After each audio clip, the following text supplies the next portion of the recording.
Meninos, nossas últimas matérias que eu postei na última matéria também um encontro com o primeiro ano da manhã. A qualidade geralmente é muito ruim desse aplicativo do Zoom Meeting quando a gente grava, mas em todo caso, se vocês tiverem curiosidade para ver o que a gente conversou na semana passada, eu postei também. Vou postar esse vídeo na plataforma também, caso alguém queira rever algum ponto. Amanda Postilho. Pois bem. Então, gente, nossa matéria, eu vou falar um pouco sobre as matérias anteriores e dar início, então, à matéria dessa semana. A matéria dessa semana é absolutismo e mercantilismo. Então, antes de mais nada, a gente tem que voltar um pouco falando sobre a crise da Idade Média, essa passagem da Idade Média, Gabriel, essa passagem da Idade Média para a Idade Moderna. Quais são as inovações, as transformações pela qual a sociedade europeia estava passando. E a partir da Idade Moderna, eu falo Idade Moderna é do século XV, metade final do século XV até o século XVIII, aí a gente tem a Idade Moderna, é uma fase de grandes inovações na sociedade europeia. A sociedade feudal começa a entrar em decadência, lá pelo século XII, XIII, XIV. Aí chega no século XV, o sistema feudal entra em crise e começa a surgir um novo sistema, que é o sistema econômico que a gente conhece hoje como capitalismo. Então, na passagem do feudalismo para o capitalismo, nós temos essa fase intermediária que chamamos também de mercantilismo, ou vocês também verão em alguns livros como capitalismo comercial. O que é o capitalismo comercial? É a ideia de fazer capital, juntar capital através do comércio, gerar riqueza através do comércio. Então, a partir do final da Idade Média, a gente vê a ascensão de uma nova classe social, que é a burguesia comercial. Desde do meados da Idade Média, com as cruzadas, o movimento cruzadístico, o movimento militar e religioso, mas ele também teve consequências econômicas também para a Europa, porque o movimento cruzadista, que foram o movimento chamado pela Igreja para libertar Jerusalém, a Terra Santa, que estava sob o domínio dos muçulmanos, fez com que esses lordes, esses senhores feudais, que são cavaleiros também, a ir até o Oriente Médio, lá em Jerusalém, libertar Jerusalém, que estava sob o domínio dos muçulmanos, e conforme eles foram invadindo esse novo território, eles foram também conquistando terras e abriram o comércio de especiarias e produtos orientais que estava concentrado apenas na mão dos árabes no Mar Mediterrâneo Oriental. Então, essa abertura do Mar Mediterrâneo Oriental fez com que os comerciantes italianos, principalmente de Gênova e Veneza, mas não somente dessas duas cidades, participassem mais ativamente desse comércio oriental. Os europeus foram derrotados, expulsos do Oriente Médio, né, expulsos de Jerusalém, expulsos da Terra Santa, mas voltaram para a Europa com gostos adquiridos no Oriente, o gosto pelo luxo, o gosto pelas especiarias que tornavam os alimentos mais saborosos, mais com um aspecto melhor, um sabor melhor, mas também que permitia que aquela comida, né, a carne principalmente, mal armazenada e que provavelmente estaria passada, a especiaria, além de tornar o gosto melhor, disfarçar o cheiro, ela também matava os micro-organismos. Então, as especiarias, quando eu falo de especiarias, você tem que pensar geralmente em tempero, mas o tempero aqui em pó, né? Aqueles vários temperos em pó coloridos que vêm do Oriente, principalmente da Índia. Quando a gente fala aqui das Índias orientais, eu estou falando da Índia, estou falando do Ceilão, eu estou falando da Indonésia, Malásia, até da China, do Japão também. Então, todos esses produtos vêm do Oriente, são muito caros, muito valiosos, e quem vai começar a enriquecer é a burguesia, esses ricos comerciantes que vivem nas cidades comerciais da Europa. Eles enriquecem a partir desse comércio.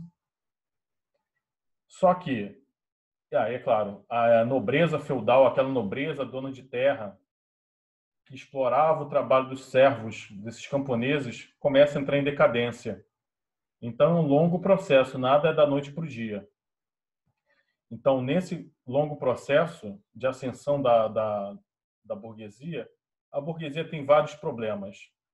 Os problemas são decorrentes da estrutura feudal ainda. Aquela falta de um poder centralizador, de um poder centralizado.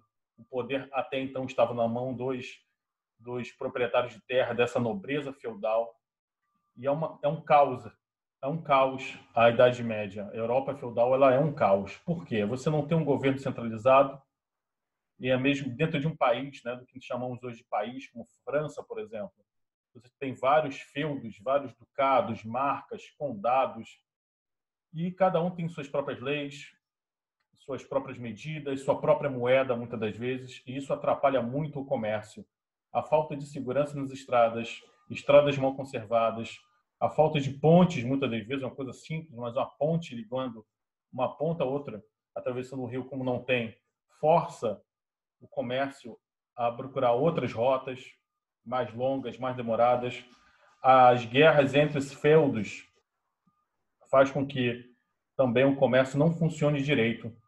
Então, além dessas práticas mercantis, do mercantilismo, do comércio, né, de enriquecimento através do comércio, nós vimos surgir também uma necessidade de um poder centralizador, de um poder forte, de uma monarquia mais forte.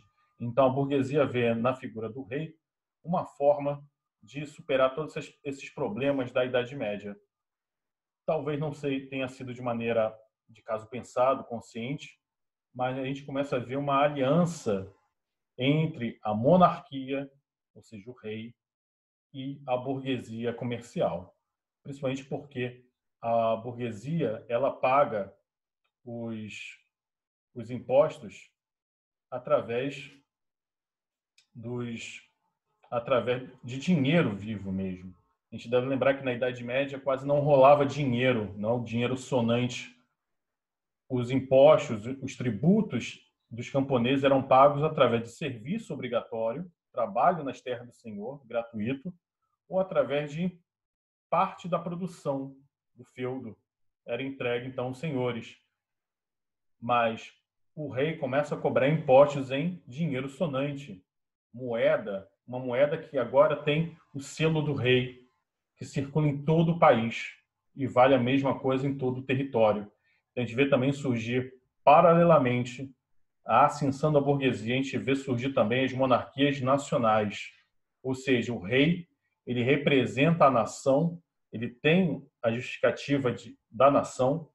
O primeiro Estado moderno, então, que surge na Europa é Portugal. Portugal, apesar de pequeno, Portugal ele consegue o que os outros países não vão demorar muito para conseguir. Por exemplo, Portugal consegue paz interna, consegue com que o rei de Portugal estabeleça poder sobre todo o território de Portugal, que essa nobreza seja fiel ao rei. E outra coisa também, o rei consegue tudo isso através de um exército nacional. Então, vamos notar as diferenças. Na Idade Média, o poder era descentralizado. O rei quase não tinha poder de fato na Idade Média. Esse poder estava nas mãos dos donos de terra, condes, marqueses, barões, duques, príncipes, abades, donos de terra também que eram da igreja.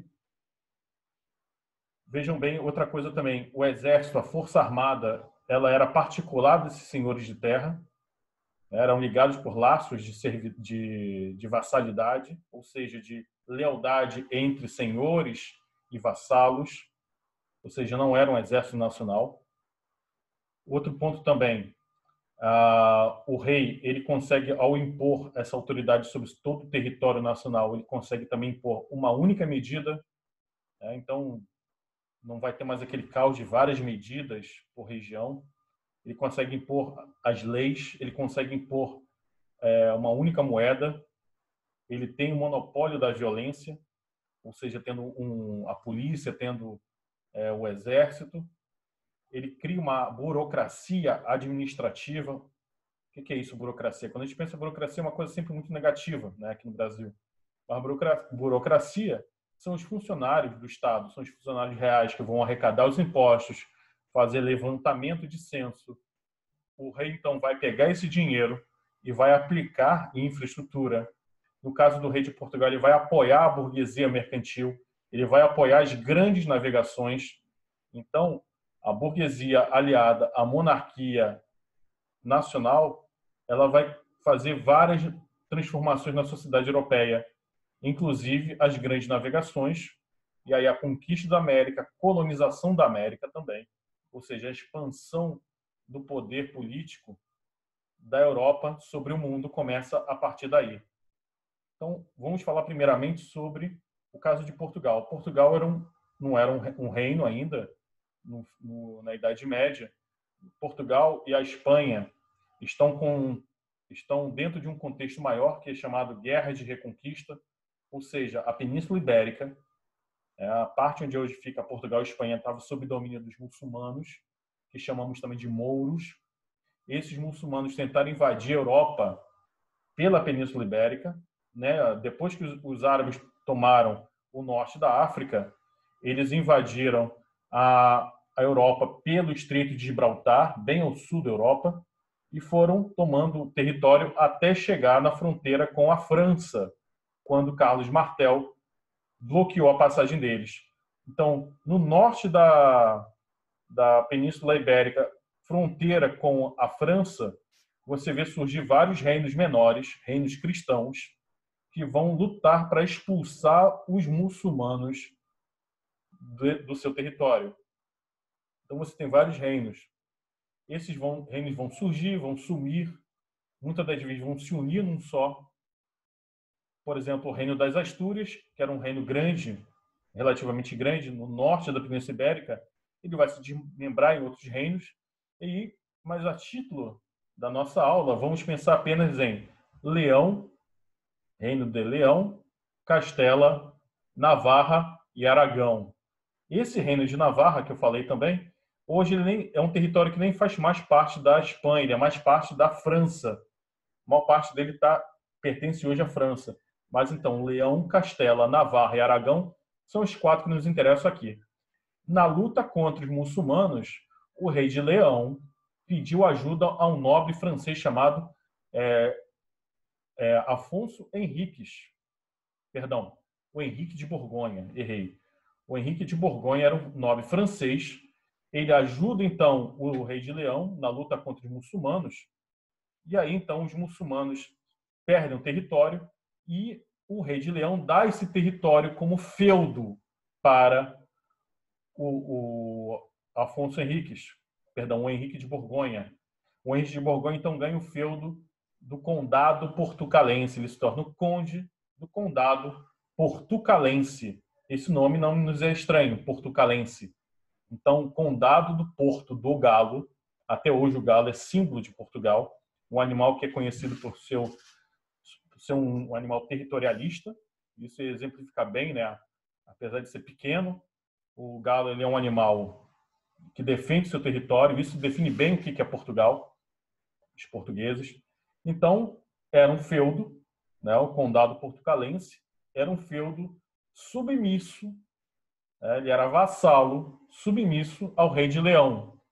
Passa-se o tempo, o descendente do Henrique de Borgonha, Dom Afonso Henriques, ainda na juventude, esse Dom Afonso Henriques rompe com a mãe dele, que era a rainha da Galícia, outro reino que não existe mais, o reino da Galícia.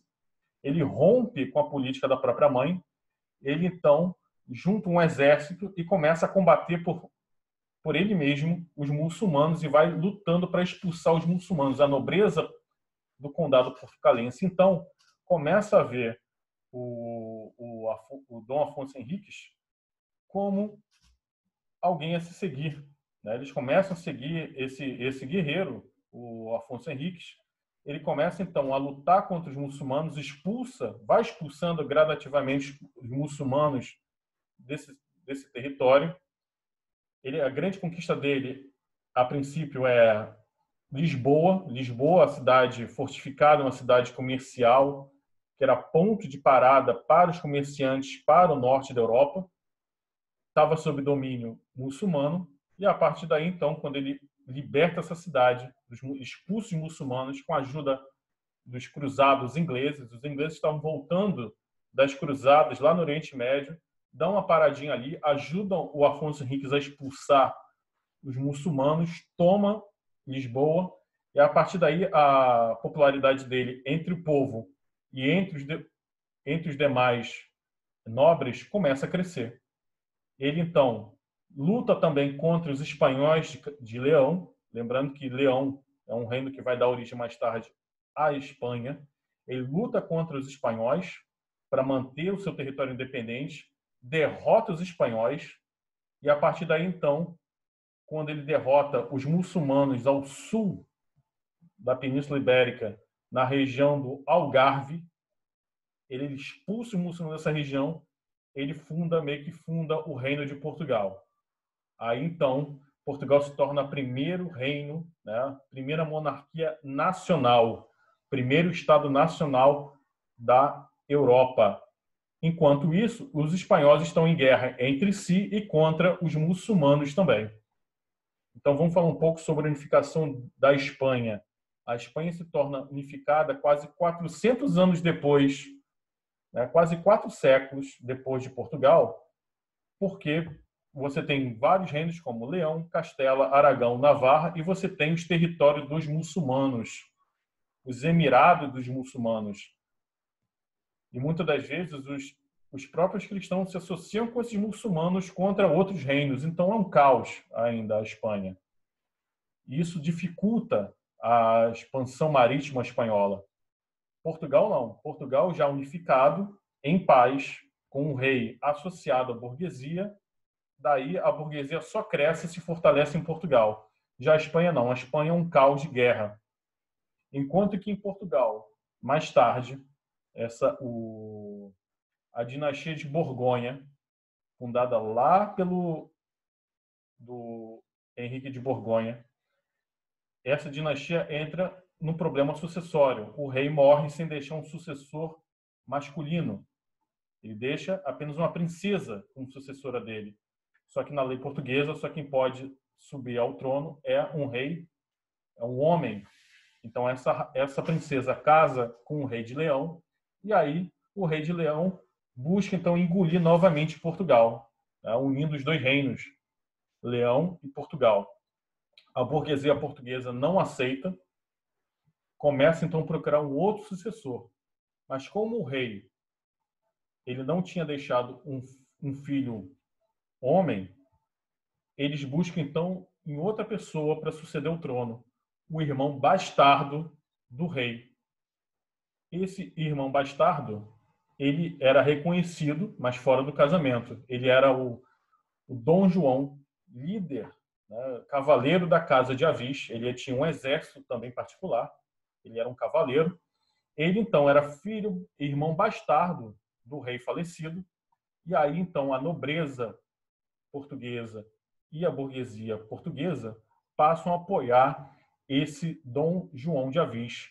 Quando os espanhóis invadem Portugal, o Dom João, com seu exército, combate, então, o exército de Leão e expulsa os espanhóis. Ele, então, é aclamado rei de Portugal e dá origem, então, a uma nova dinastia, a dinastia de Avis. Essa dinastia de Avis, então, ela é mais profundamente, se é que a gente pode falar assim, aliada à burguesia. A partir daí, então, essa dinastia de Avis vai influenciar muito a expansão ultramarítima. Ela vai apoiar muito a expansão ultramarítima. Os sucessores do Dom João de Avis vão investir em navegação, vão contratar técnicos, cartógrafos, navegadores, para buscar uma nova forma de chegar nas Índias Orientais. A primeira conquista portuguesa é em 1415, olhem bem essa data, 1415, quando os portugueses invadem o norte da África e tomam a cidade de Ceuta, uma cidade árabe, uma cidade sob domínio muçulmano, mas que era uma cidade comercial riquíssima em especiarias, pele de animais, ouro e, principalmente, mão de obra escrava. É a partir daí que os portugueses começam a explorar a mão de obra escrava africana e começa então a tentar dominar o mercado de escravos que tinha na África. Tudo bem até aqui, gente? Alguma dúvida? Eu estou sendo muito rápido, estou fazendo uma leitura muito rápida mesmo, de tudo que já vimos nas outras aulas, né, online. Então, a Espanha só vai se unificar, ao contrário de Portugal, quase 4 séculos depois, em 1492. Olhem bem essa data, 1492. A primeira conquista portuguesa é em 1415. Então, vejam quantos espanhóis estão atrasados. Em 1492, era o ano da descoberta da América. E não é coincidência. Em 1492 é quando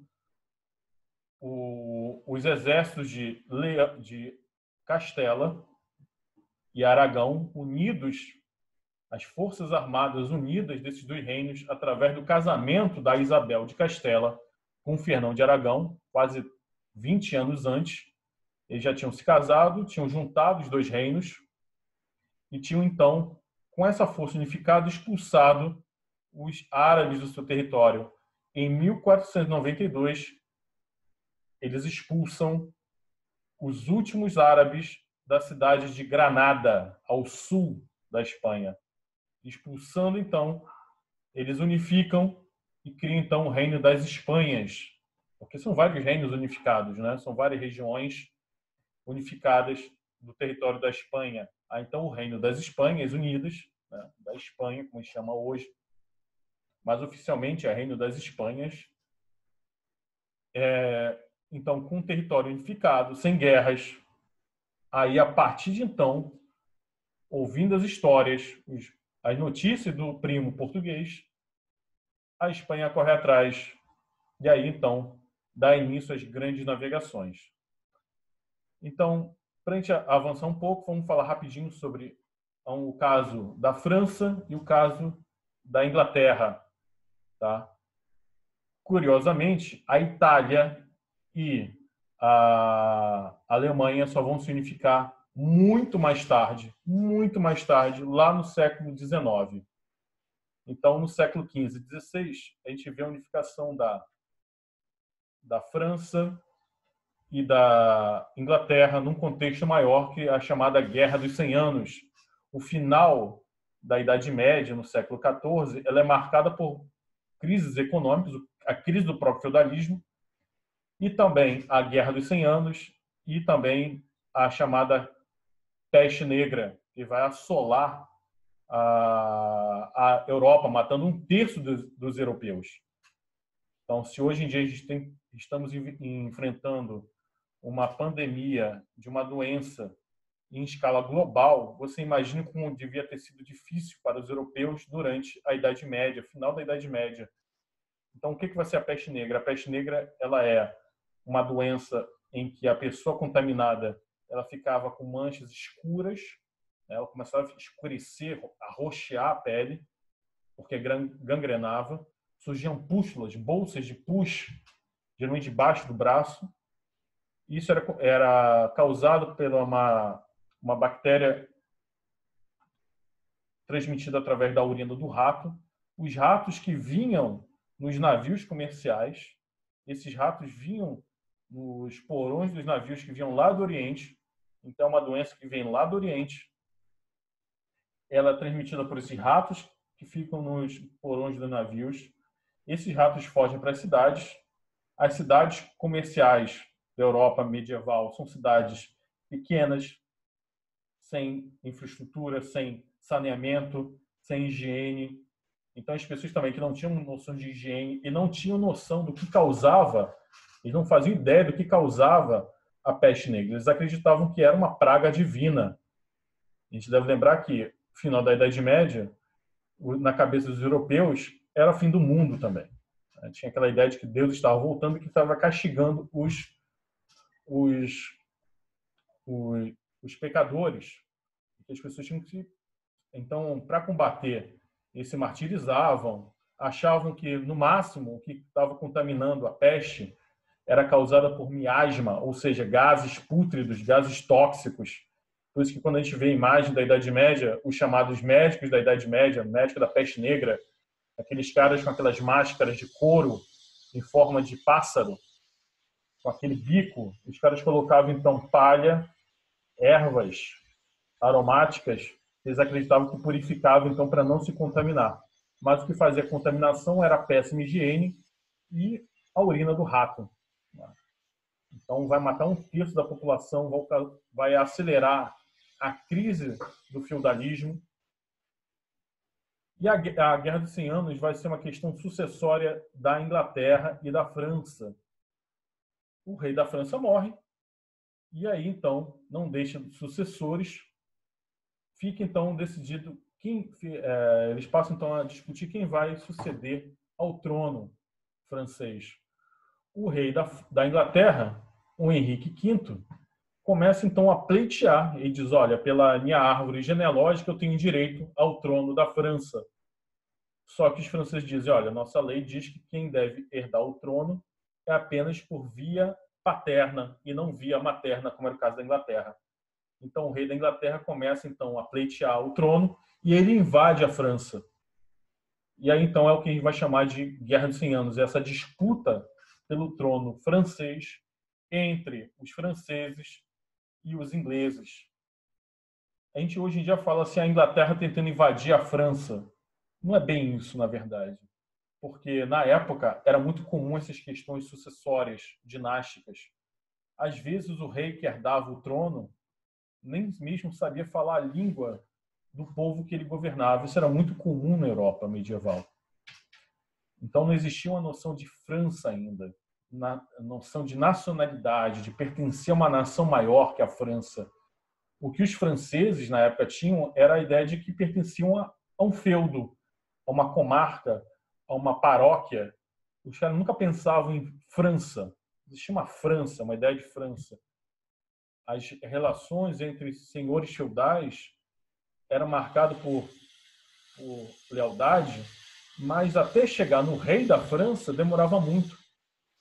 Então, não importava de onde era o rei, né?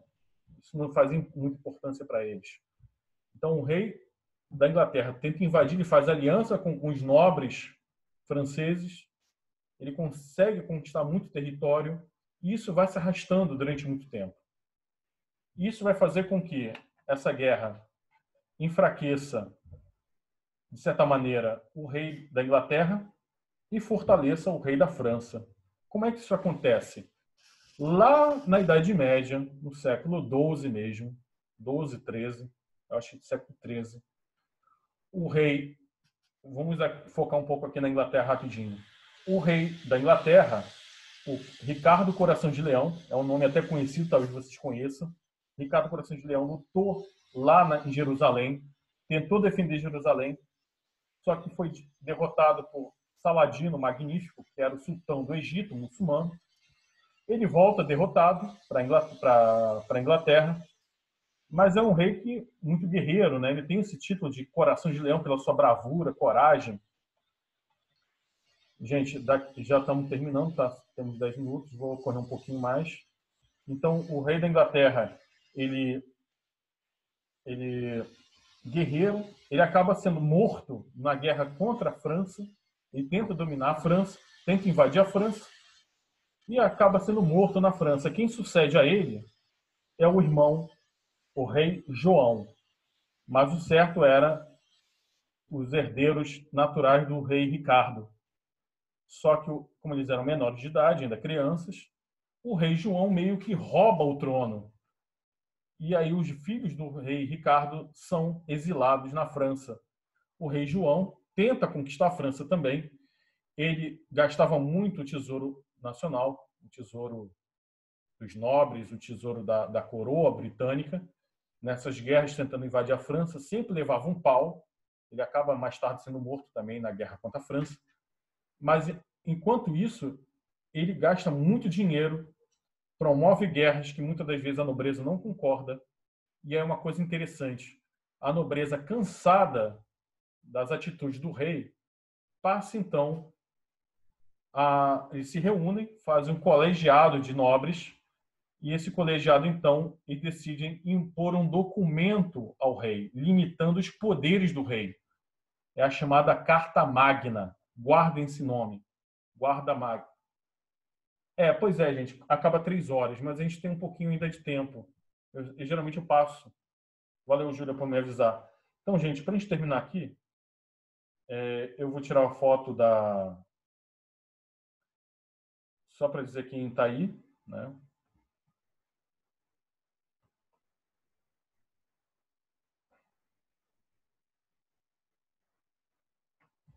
Para quem assistiu a aula, vou mostrar para o Léo. Eu nunca tiro foto.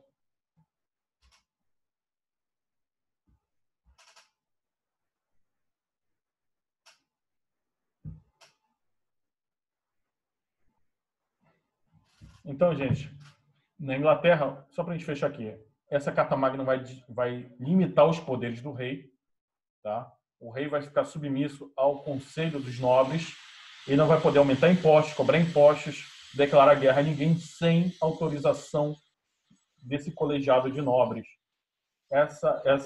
Esse colegiado de nobres mais tarde vai evoluir para o que a gente chama hoje de parlamento, né? E vai ter a Câmara dos Lordes, que são esses nobres, e a Câmara dos Comuns, que vão ser pessoas eleitas, né, escolhidas, que não são nobres, não são lordes, mas que vão participar também do parlamento. Então, na Inglaterra, a gente vê o enfraquecimento do rei, mas na França, na guerra contra os ingleses, o rei da França consegue, então, concentrar o poder porque ele precisa do apoio da nobreza. Então, a nobreza, para poder lutar contra os ingleses, contra a invasão inglesa, eles passam, então, a apoiar o rei. E já no final da Guerra dos 100 Anos, surge um personagem interessantíssimo, que hoje chamamos de santa, né? A Santa Joana, Joana da cidade de Arques, Joana d'Arc, como fica mais conhecida na história. Ele, então, é uma menina ainda, ela recebe uma visão, ela tem uma visão de que Jesus Cristo aparece para ela, entrega uma espada na mão dela e diz que ela deveria liderar a França para expulsar os ingleses. Contrariando tudo, ela aparece para o rei, ela se apresenta ao rei, o rei acredita na história dela, então ela veste uma armadura, ela pega essa espada, ela lidera um exército, o rei dá um exército na mão dela e ela consegue várias vitórias contra os ingleses. Ela acaba sendo traída por alguns nobres que estavam aliados dos ingleses. Eu, na sua ingenuidade, não acreditava que... Ela acreditava, assim, numa grande França. É por isso que ela é considerada a mãe da França moderna, né? Porque ela consegue unir os franceses, ela vira símbolo da luta contra os ingleses, ela é traída, ela é julgada como herege, como bruxa, por ouvir vozes. Os ingleses, então, membros da Igreja Católica, mas ligados à monarquia inglesa, condenam ela à fogueira como sendo uma bruxa, mas quem consegue, então, mais tarde expulsar os ingleses são os franceses. O rei da França sai fortalecido daí, dessa disputa. Ele consegue, então, impor sua vontade aos nobres franceses. Então, gente, na próxima aula a gente vai falar, então, um pouco mais sobre monarquia absolutista, né? E o mercantilismo mais detidamente. Isso aqui só foi mais uma introdução, né, para a gente poder nortear. Na próxima aula, então, a gente fala mais detidamente. Dê uma olhada no material, tá, que eu postei, faça as atividades. Qualquer dúvida, na próxima aula, eu gostaria que vocês trouxessem, tá, das leituras de vocês, da apostila. Siga as orientações. Muito obrigado pela atenção de vocês. Tenham uma excelente semana, tá? Até a próxima, meninos. Tchau.